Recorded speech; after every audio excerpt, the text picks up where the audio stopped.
And we're joined by seven-time NASCAR Cup Series champion Jimmie Johnson. And we'll open it straight up for questions. Start with Mike in the back.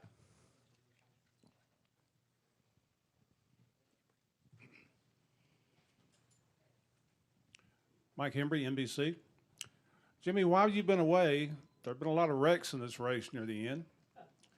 How do you see that?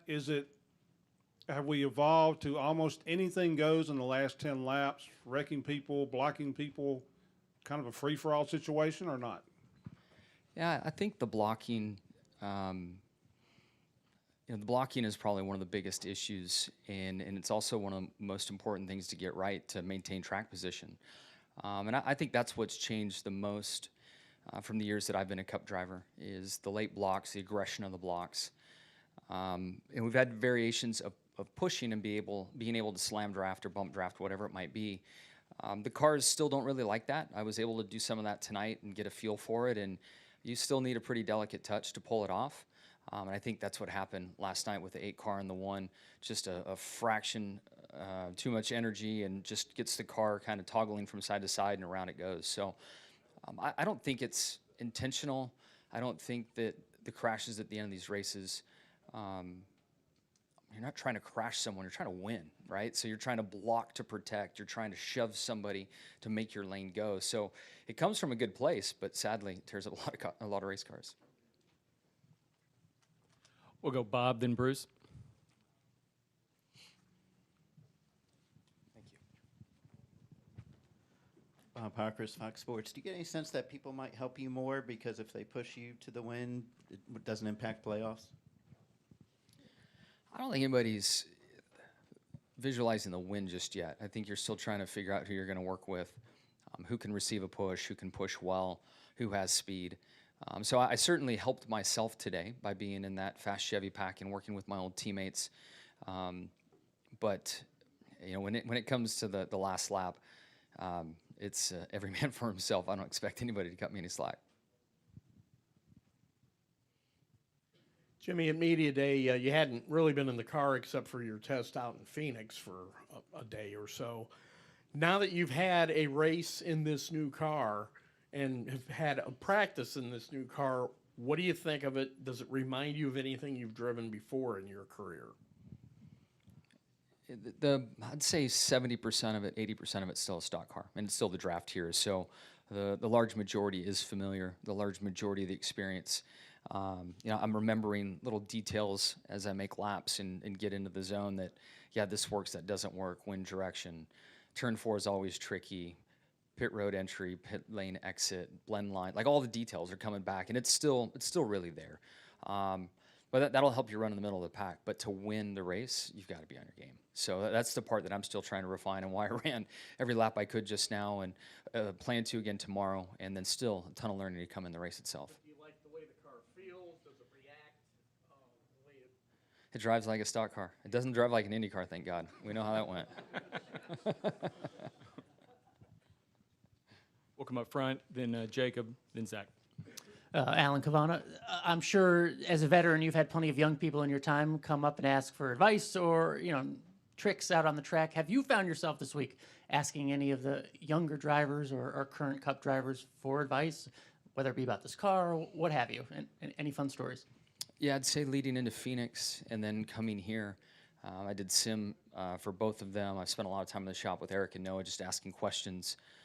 Noah was at the track in Phoenix, as well as Eric obviously driving.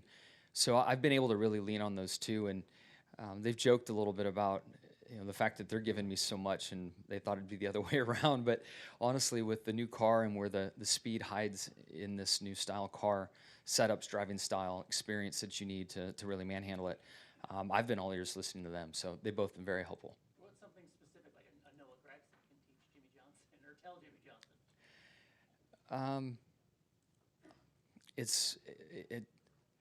When we're sitting there with our hands doing all the hand talk that drivers do in those conversations about like where the weight's sitting, when you go back to the throttle, how the car might slide. This car seems to hop a lot when the rear end starts to slide across the track, which is new.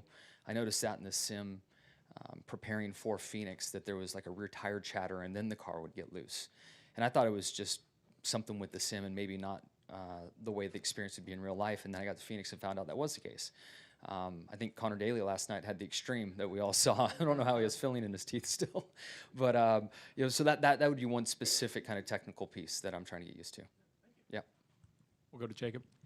Jacob Zielman, 77 Sports Media and KickingTheTires.net. Jimmie, is this one of those cases of the more things change, the more they stay the same in reference to you being on top of a speed chart in a Cup Series car, or is this a case of, with it really being your first true weekend in a next-gen car, that you don't necessarily have any, quote-unquote bad habits to unlearn because you haven't really experienced all this until now? Yeah, I honestly think it's too early to read far into this. It is plate racing. That was just a practice session. We didn't make any mistakes and did some things right to end up where we did. But the other races that I run, once we're able to figure out what those races are and see how I stack up, if it's a short track, a mile and a half, road course, whatever it might be, those are all different, unique challenges that come with it. But per plate racing, I think that we've got a really good driving race car. I think the Hendrick cars have a bit more speed from anything I saw out there on track, which, qualifying is pretty obvious for that. But it's just still early, and anything can still happen. But I'm glad to be in here. I'm glad we're at the top of the board and not at the bottom. I'm sure headlines would read a little differently if we're on the other end of it. Cool. We'll go to Zach and then Mark.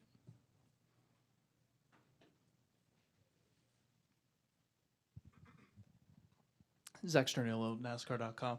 Jimmie, two questions. First, you were side by side with the 48 car out there and running around Alex quite a bit. I guess what was just the emotion of? Was it weird, or was it just another car? Seeing him wasn't weird, but having my spotter say the 48 car was outside of me was really weird. I 2 or 3 times had to remind myself, because I really thought it was me. When I'm hearing the 48, I'm like, yeah, I'm here. Like, why are you telling me the 48's next to me? So I have not driven the 48 car since I've left that 48 car. So that part was different. But from a visual standpoint, I'm used to seeing Alex in the car, and that part was fine. But through my ears, hearing about the 48 threw me off.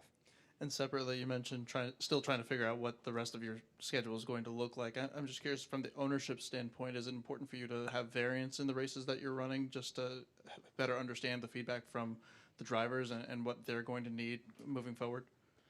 Yeah, I mean, there are many ways to look at the races I run, and right now, kind of our pecking order is, of course, finding sponsorship for the car, and then secondly, what is going to not hurt the team, right, from a workload standpoint, car count, aspects that go with that, and then it is to help the other 2 cars. Once we get 6 months into this, and I think we can staff up accordingly and get our inventory right, kind of catch our breath from the busy off season we've had, we can maybe shuffle the prioritization of those. And the goal ultimately is to have the 84 car really help the other 2 cars and help drive technology, really be a performance reason why it's on track. So we're just not there yet, but that's kind of in our 12-month forecast. Go to Mark. Mark Garrow, PRN. Jimmie, got a look today at the Garage 56 Camaro. They released some pictures of that. What do you think of that car, that project, that opportunity? Thrilled to be a part of it, and what a fun car. I'm sure you saw some of the specs for it, with how much lighter the race car is, the downforce that's on it, the carbon brakes, paddle shifting. It really is fun to drive, and so I think we'll be a part of the program. And I literally leave here Sunday, driving a rental car over to Sebring to do a 24-hour endurance test with the guys. So it's going to be a busy couple days of driving here. Hey, Jimmie, The short drive to Sebring, yeah. Yeah.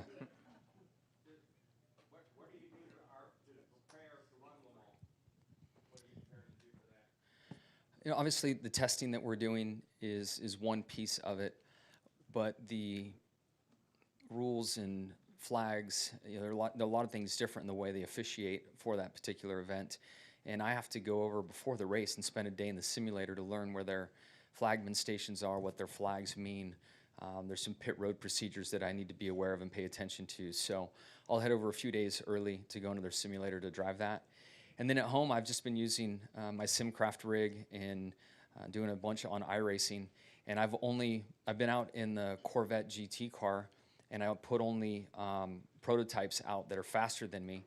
And I put as many as it'll give me. It's usually around 60, 70 cars on track, just so that they're chasing me and overtaking me. Every time I've been in a sports car race, I've been in the fastest division and not had to worry about my mirrors. And I'm really concerned about that and want to make sure that I'm leaving a lane when I need to and know what's coming behind me, and using iRacing to do that. Jimmy, Mark Long with AP. Obviously a big day for you today with the Thunderbirds. I was just curious, where does that experience rank for you in all the cool things you've done over the years? Yeah, that's probably at the top, near the top. Never felt, anything like that. The adrenaline, the acceleration. I mean, the first thing we did is we got off the runway and picked up the gear and did a performance turn up to 10,000 feet. And instantly I had to practice the heavy G breathing that they talk to you about. And it's just wild. The weight of your body and the experience of pointing that thing in the sky, and they roll it over and turn and do all kinds of stuff. So it was great. I was really worried about getting sick, and I'm happy to report that my get sick bag was empty. I did not get sick during the ride, so that was super good. But I did take a little nap. We pulled 9.1 G, and I blacked out. So I came to, sitting in the back, wondering where I was, what was going on. It was wild because I couldn't hear anything. And I'm looking around like, what am I doing in an airplane? And then I could hear somebody saying, Jimmy, Jimmy, Jimmy. And then it got loud. And I'm like, yeah. I said, hey, you're back. I think you took a nap. I said, I believe I did. I have no clue where I am or what I'm doing right now. So that was wild.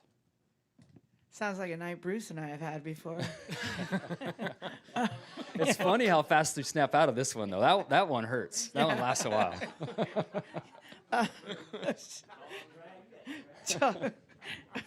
Talking about hearing about the 48 in your ear, did Earl say new leader 84 today? He's with Noah. Oh, Yeah. You gave Earl up. I did. It wasn't an easy decision to make, but wearing my team owner hat and knowing the experience that Earl has and what he can share with Noah, Noah started talking to me about Earl before we announced that I was going to be a part of the team. And neither Earl or Noah knew what was going on. And I just sensed it was the right thing to do. So I was like, yeah, I don't know what my racing's going to be next year. You guys put that deal together. And then I was able to call them both and say, hey, now you get it. So who spots for you? Jesse Varner. He was, I believe, the backup 11-car spotter on the Cup side, and has done truck and Xfinity and ARCA a bunch. Does he know the rules? He's got to say new leader 84? No, I'm not going to put that pressure on him. That's an Earl thing. Yeah. We'll see what he says. He didn't say that tonight, though. He says dude a lot, which I can relate with that. I'm not sure where he's from, but I'm used to hearing dude, so. Any questions from the press box? All right. Thank you, everybody. Cool. Thank you, Jimmy.